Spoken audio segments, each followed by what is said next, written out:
Welcome to an ISM.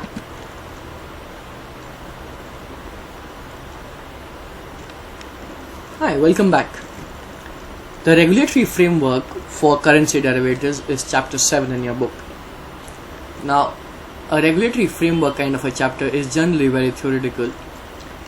And what I have done here is I would just break this chapter down into various small acts and try and explain them in every video, right? So that the video does not really get a lot of boring because they are theoretical concepts. In any case, I would really suggest that you actually go down and read the chapter completely before you see the video series. Or once you've seen the video, make sure that you read the book. And that's really important. The first part of the regulatory framework that we're going to talk of is going to be the SCRA of 1956. Now that's an act of 1956. It's called the Securities Contracts Regulation Act. Securities Contract Regulation Act.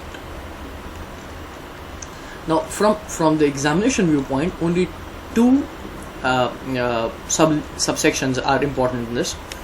One section is the section 2H, so I'll just write down section 2H, and the other section that will be important from the examination viewpoint is going to be section 18A.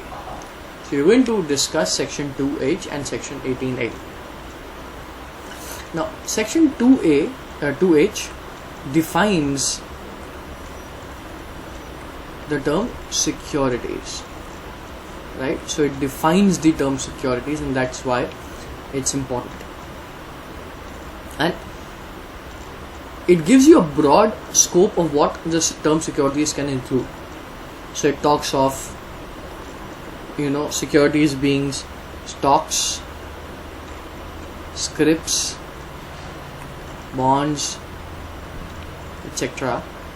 It also talks of derivatives as a part of securities.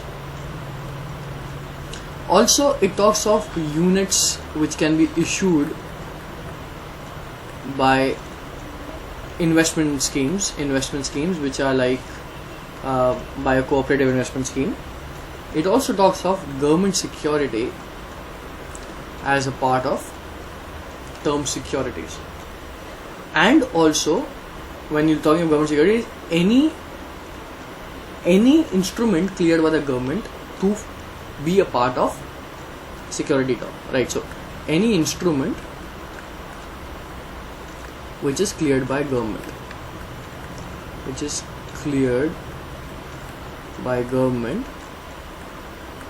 to be a security, right? So the section 2H basically defines securities and lists down these important elements of what securities can be composed of. So stocks, scrips, bonds, etc., derivatives, units issued by investment, let's say companies, or CIS as we call them, right? Government securities, and any instrument which is cleared by government to be a security. So this is what a term security can comprise of, and this is under section 2H. At the same time, it also has another important section from the exam viewpoint called section 18A. And section 18A basically gives you the scope of the word derivatives in which it is legal, right? So it talks of derivatives being legal in this environment, right? So I'm just simplifying it. Section 18 basically talks of derivatives being legal, and it says that for derivatives to be legal, number one, it should be traded at a recognized exchange, right? And the second is that a clearing house should be present.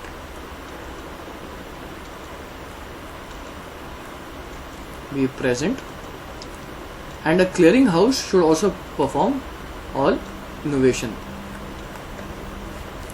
Now you would have heard this word innovation time and again with respect to clearing houses, right? What exactly is innovation? Now what I'll do is consider the situation. Consider the situation of innovation. I'm just explaining innovation in terms of clearing houses and clearing members, right? So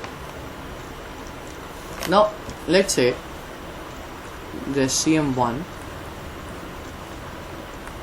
T1, T2, T3, and there is CM2 with T4, T5, T6, and they have client 1, let's say client 2, let's say client 3, client 4, right? So what we are saying is, now when client 1 is interacting, or let's say is trading, is buying or selling, and is selling to, let's say, client 4 here, right? So client 1 is buying and selling with client 4 which is marked in the CM2. Now client 1 cannot actually go and check the credit worthiness of client 4. So let's assume that client 1 is selling, and for selling it needs the amount from client 4, but it cannot do the credit worthiness check on client 4. Now what we are saying here is that this whole risk which is there, right, is minimized with the help of CM1, who will perform this innovation, or in other words will perform this innovation, or in other words acts as a legal counterparty.